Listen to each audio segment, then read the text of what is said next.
ये सत्य घटना है परमात्मा कबीर जी की एक अविश्वसनीय महिमा की, जो उन्होंने लोदी वंश के एक दिल्ली के बादशाह सिकंदर लोदी के साथ की।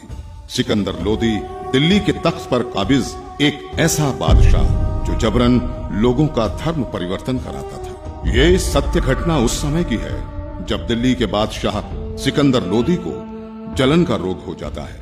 बादशाह का शरीर जला हुआ दिखाई नहीं दे रहा था, लेकिन पीड़ा इतनी थी कि जैसे शरीर को अग्नि से जला दिया गया। इसके लिए पूरे भारतवर्ष के हिंदू और मुस्लिम धर्म के सभी पंडित, काजी, वैद्य, हकीम भी उपचार कर करके थक चुके थे। परमात्मा के विधान में है, जब मनुष्य के पाप कर्म अधिक हो जाते हैं तो कोई भी दवा काम नहीं करती। कुछ ऐसा ही बादशाह के साथ भी हो रहा था। शानदार। अल्लाह के फजल से ये दवा जरूर हमारे जलन के रोग को ठीक कर देगी, इंशाअल्लाह।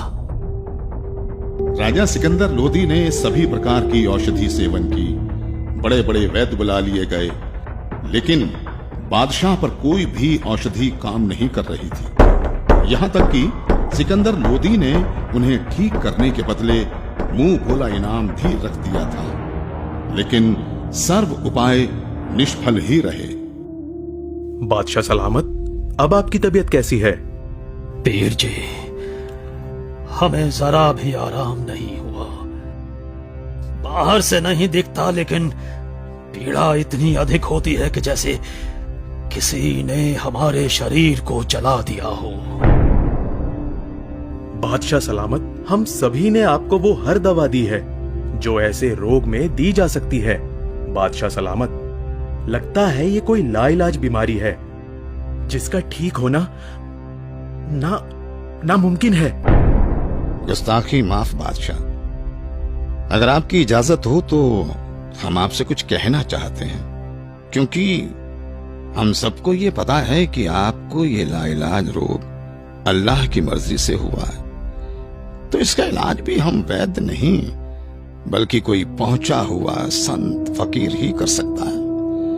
और हम ऐसे ही एक सिद्ध महापुरुष को जानते हैं। कौन है वो? काशी में कबीर नाम के एक महापुरुष हैं। हमने सुना है कि उन्होंने बहुत सारे लोगों के कष्ट दूर किए हैं। उनमें मुर्दे तक को जीवित करने की शक्ति है। बादशाह सलामत, अगर वो रहम कर दें तो ये रोग एक लम्हे में खत्म हो सकता है। मौलवी साहब, आप कैसी बातें कर रहे हैं? इतने बड़े बड़े हकीम और वैद्य जो रोग ठीक नहीं कर सके, वो भला एक कबीर कैसे ठीक कर सकता है? हमें तो लगता है कि अब हमें इस रोग के साथ ही आखिरी दम तक जीना पड़ेगा। अब तो जीने की चाह भी खत्म होती जा रही है। गुस्ताखी माफ करें जहांपना, लेकिन कबीर जी कोई साधारण पीर नहीं है। वो चाहें तो कुछ भी कर सकते हैं। ठीक है, हमारे काशी चलने का बंदोबस्त किया जाए।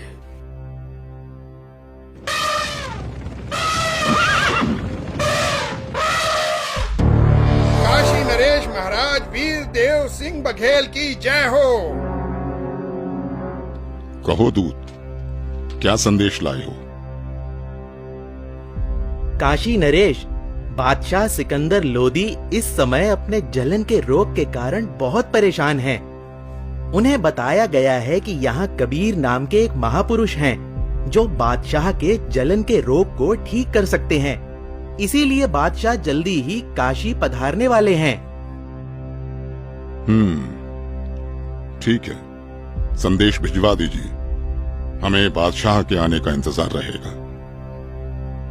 महामंत्री जी, बादशाह के स्वागत की तैयारी की जाए। जी महाराज।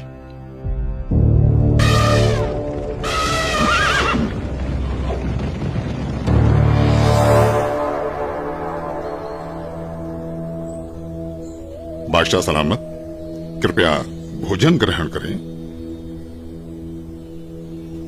वीरदेव, मैं तुम्हारी खातिरदारी से बहुत प्रसन्न हूं,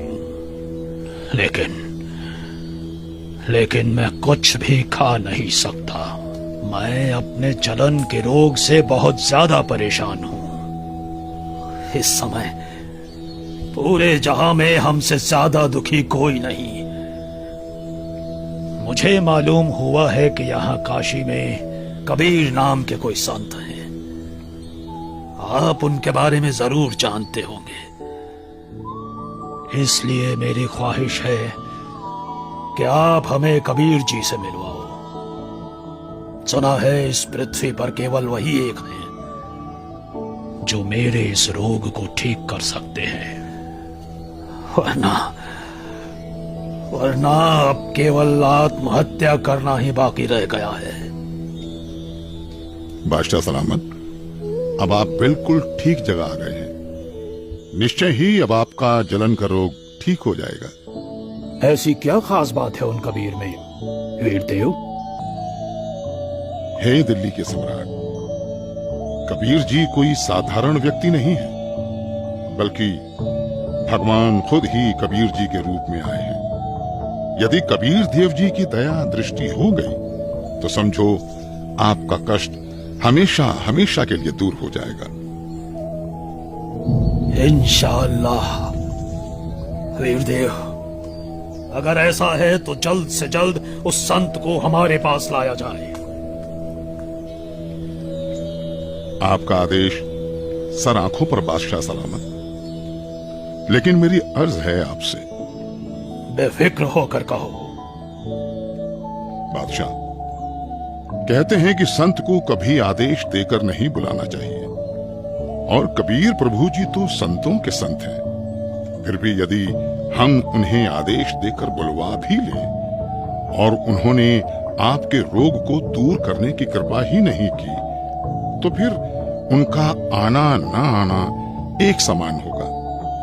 आप दिल्ली के सम्राट हैं, किंतु बादशाह, मेरे हिसाब से कबीर परमेश्वर जी को बुलाने की बजाय खुद चलकर उनके द्वार पर जाना चाहिए, उनके आगे नतमस्तक होना चाहिए। तभी संत प्रसन्न होकर अपनी कृपा बरसाते हैं। इसलिए मेरा अनुरोध है कि हमें खुद ही कबीर प्रभु के पास चलना चाहिए। बाकी आप जैसा आदेश दें।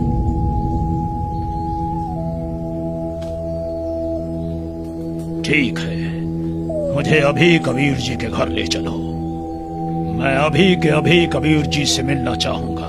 बादशाह सलामत, कबीर प्रभु जी रोज शाम को अपने गुरु रामानंद जी के पास जाते हैं, जहां वो सभी भक्तों के साथ मिलकर आरती किया करते हैं।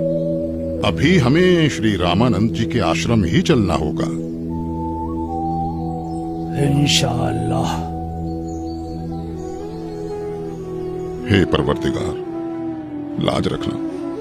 आपके दर्शनार्थ आश्रम की ओर निकल तो पड़े हैं, किंतु वहां तो स्वामी जी ने मुसलमानों का अंदर जाना वर्जित किया हुआ है। दया करना भगवान।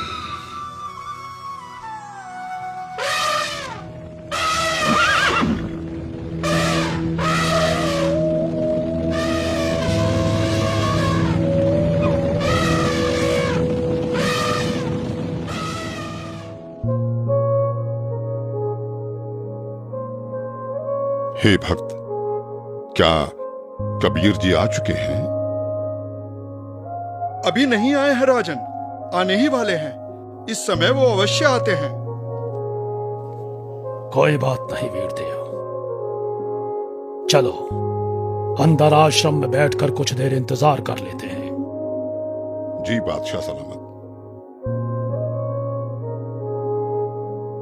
भगत जी, एक बार आप स्वामी रामानंद जी से आज्ञा लेकर आइए कि दिल्ली के बादशाह सिकंदर लोदी आए हैं, आपके दर्शन करना चाहते हैं और कबीर जी से मिलना चाहते हैं। कबीर जी आए तब तक यहां आश्रम में कुछ देर आपके पास बैठना चाहते हैं।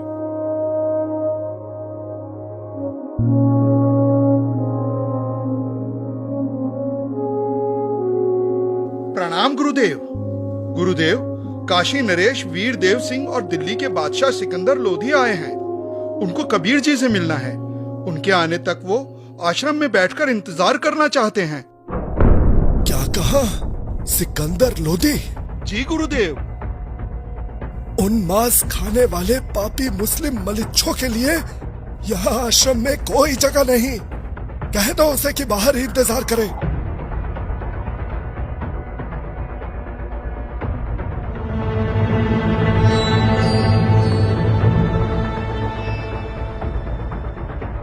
हे राजन, स्वामी जी ने बादशाह को अंदर आने से मना कर दिया है। मुसलमानों का आश्रम में प्रवेश निषेध है। हम मलेच्छ हैं तो पौड़ी का ऋषि अगर हमें ऐसा कह सकता है, दिल्ली के बादशाह को ऐसा कह सकता है, तो आम मुसलमानों को तो न जाने क्या क्या कहता होगा। माफ करें, पर आप अंदर नहीं जा सकते। बादशाह, शांत हो जाइए, रुक जाइए। हटो यहां से।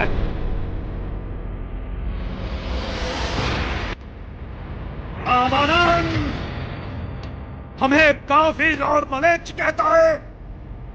अभी बताते हैं तुझे कि हम कौन हैं।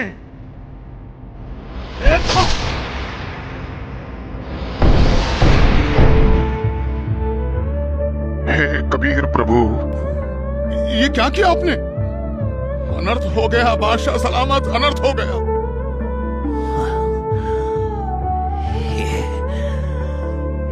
ये मैंने क्या कर दिया? मैं निहायत ही नीच किस्म का व्यक्ति हूं। वीरदेव आया था अपना रोग ठीक कराने, और जिसके पास आए उसके गुरु को ही मार दिया। या अल्लाह, कितने गुनाह किए हैं मैंने, माफ कर दो मुझे। वीरदेव, यहां से वापस चलो। कबीर जी अब कभी मेरे रोग को ठीक नहीं करेंगे। अगर मैं उनके सामने रहा तो वो जरूर मुझे बद्दुआ देंगे। इसलिए यहां से अभी के अभी चलो। जैसा आपको सही लगे बादशाह, चलिए। कबीर प्रभु जी सामने है बादशाह सलामत। दो राजा एक साथ? काशी नरेश और दिल्ली के बादशाह का इस गरीब के पास कैसे आना हुआ? कहो, कैसे आगमन हुआ?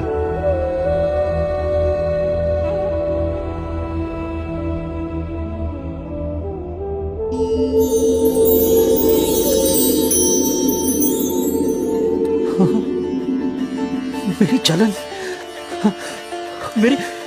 मेरी जलन तो ठीक हो गई।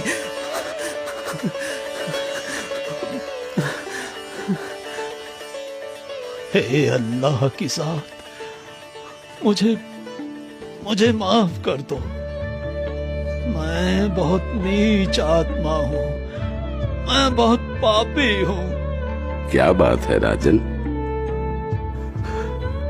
हे परवरदिगार, जिस उद्देश्य से मैं आया था वो तो आपके आशीर्वाद मात्र से ठीक हो गया। मेरे शरीर में जलन का असाध्य रोग था, जिसका कोई उपचार नहीं हो रहा था। उस भयंकर पीड़ा को आपने पल भर में दूर कर दिया परवरदिगार। लेकिन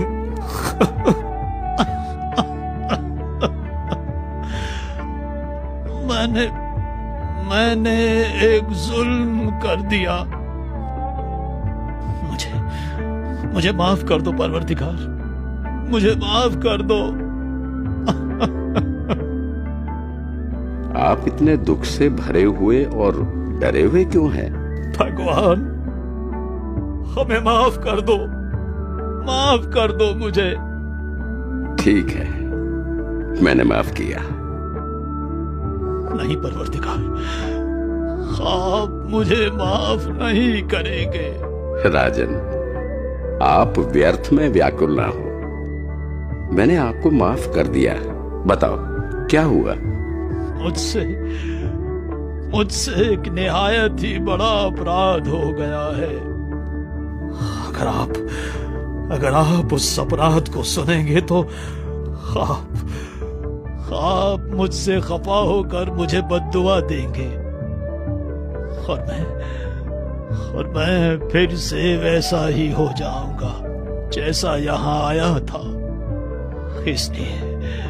इसलिए मैं खौफजदा हूं। आखिर ऐसा क्या हुआ है बादशाह? रामानंद जी ने काफी तीखे अल्फाज बोले और मेरे पर पहले से ही बादशाह होने का नशा हावी था। मुझे गुस्सा आ गया और मुझसे उनकी हत्या करने का अपराध हो गया। मालिक, आप तो खुद ही अल्लाह की जात हो, सबके जहन की बात जानते हो। बादशाह, सच तो ये है कि कोई किसी को नहीं मारता। स्वामी जी की मौत आज होनी थी और आपके हाथों से ही होनी थी, ये पहले से ही निश्चित था। कोई बात नहीं, मन को दुखी मत करो। जो होना निश्चित था हो गया, लेकिन अब ऐसे मत जाना। स्वामी रामानंद जी का अंतिम संस्कार करवाकर ही वापस जाना, नहीं तो प्रजा आपको बहुत बुरा भला कहेगी।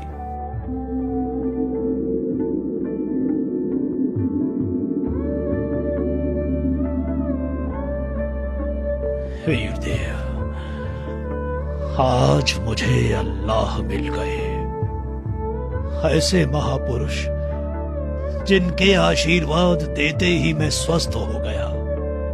और मैंने इतना जुल्म किया, फिर भी उन्होंने मुझ पर गुस्सा तक नहीं किया।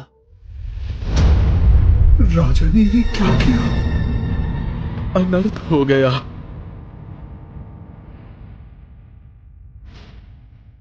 कबीर जी आ गए, कबीर जी आ गए, कबीर जी आ गए, कबीर जी आ गए।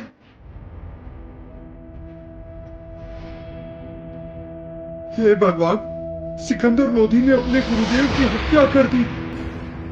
अरे नादानो, कोई किसी को नहीं मारता। अपने गुरुदेव के प्रारब्ध में था इनके हाथों मरना, नहीं तो कहां सिकंदर लोधी बादशाह दिल्ली से चलकर यहाँ अपने आश्रम में आए। इनका तो कोई मतलब ही नहीं बनता यहाँ आने का। भक्तों, अपने गुरुदेव जी का संस्कार इन्हीं के हाथों मरने का था। अरे ये तो फिर से आ गया। अब ये क्या करेगा?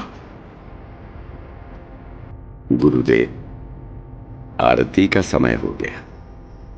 आपके सारे भक्त आपकी प्रतीक्षा कर रहे हैं। उठिए गुरुदेव। हे भगवान, हे गुरुदेव, यहां आपके बच्चे खड़े हैं।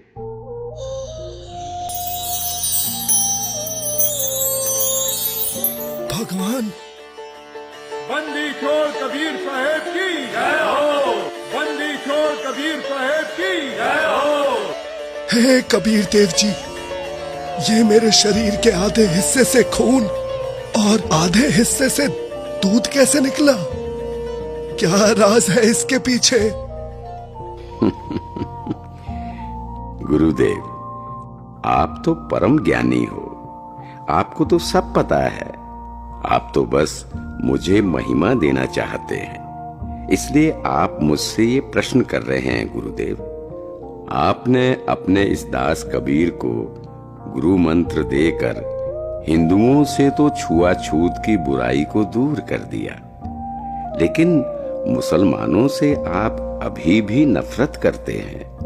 गुरुदेव, कोई भी जाति, धर्म, मजहब बुरा नहीं होता। लोग बुरे हो सकते हैं, हम उन्हें सही रास्ते पर ले जाने ही आए हैं। हम उनकी बुराई को दूर करेंगे, ना कि उन्हें खुद से दूर करेंगे। आप अभी तक मुसलमानों से नफरत करते हो, आप मुक्ति प्राप्त नहीं कर सकोगे। मैंने तो अपना सारा जीवन ही मुक्ति पाने के मार्ग में लगा रखा है। अब मैं क्या करूं? हे भगवान, मुझ पर दया करो। राजन, मैं तो बहुत ही निकृष्ट इंसान हूं। पहले भी मैं ब्राह्मणों के अलावा किसी को अपने पास नहीं आने देता था, और अभी भी मेरे अंदर ये दोष था कि मैं मुसलमानों से नफरत करता था। लेकिन आज परमात्मा कबीर जी की कृपा से मेरे मन से ये मैल चला गया। दुनिया के लिए मेरे शिष्य बनकर लीला कर रहे हैं, किंतु सच तो यही है कि ये सर्व सृष्टि रचनहार है, और मैं भी इन्हीं की शरण में हूं। राजन, मैंने तुम्हें बहुत बुरा भला कहा, मुझे क्षमा करना। मुझे माफ करें गुरुदेव, मैं एक नीच इंसान हूं। मैंने भी बिना सोचे समझे आप जैसे महापुरुष की हत्या कर दी। वो तो मेरी खुशकिस्मती है कि आज मुझे परमात्मा कबीर देव जी के रूप में खुद अल्लाह ही मिल गए। मेरा भी न जाने कौन से जन्म का पुण्य फल उदय हुआ कि मुझ नीच को आप कबीर प्रभु मिल गए। मैंने तो अपने आप को मनुष्यों में सर्वश्रेष्ठ मान लिया था, लेकिन आपकी लीला से मुझे पता चला कि मैं तो कितना निकृष्ट था। आपने ये लीला मुझे सतमार्ग पर लाने के लिए ही की है। मैं तो धन्य हो गया। बंदी छोड़ कबीर साहेब की जय हो। बंदी छोड़ कबीर साहेब की जय हो। बंदी छोड़ कबीर साहेब की जय हो। इस तरह परमात्मा कबीर देव जी ने न केवल सिकंदर लोदी बल्कि गुरु रामानंद जी को सतमार्ग दिखाया और उन्हें मुक्ति की तरफ ले गए। ये अनमोल ज्ञान जगत गुरु तत्वदर्शी संत रामपाल जी महाराज के सत्संगों का अंश मात्र है। संपूर्ण आध्यात्मिक ज्ञान के लिए सुनिए संत रामपाल जी महाराज के मंगल प्रवचन।